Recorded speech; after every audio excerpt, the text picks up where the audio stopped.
Hello mga mamshi! Another mini vlog!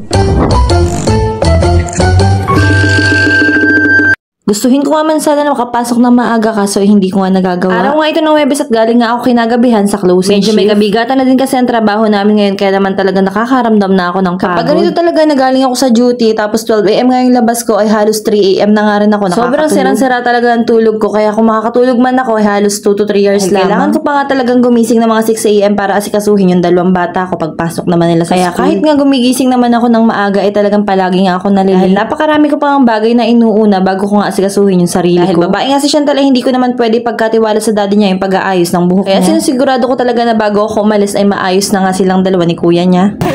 Hi sir!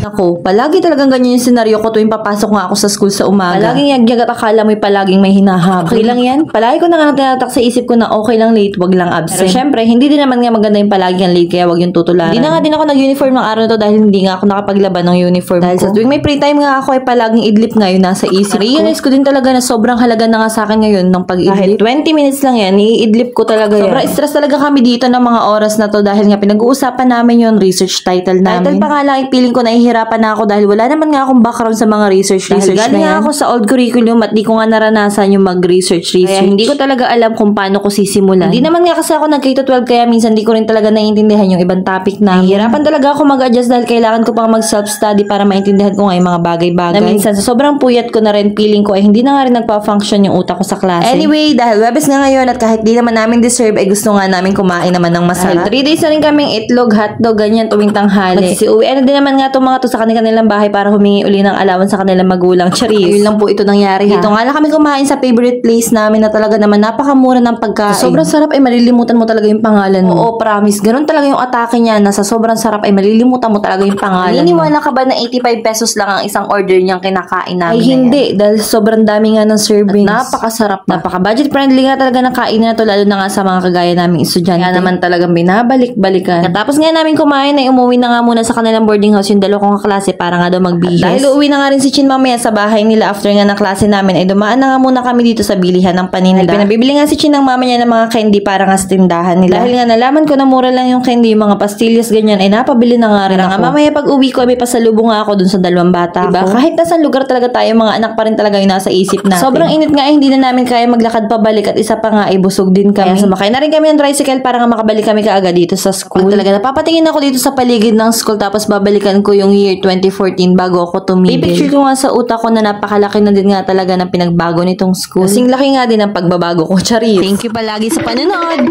Bye!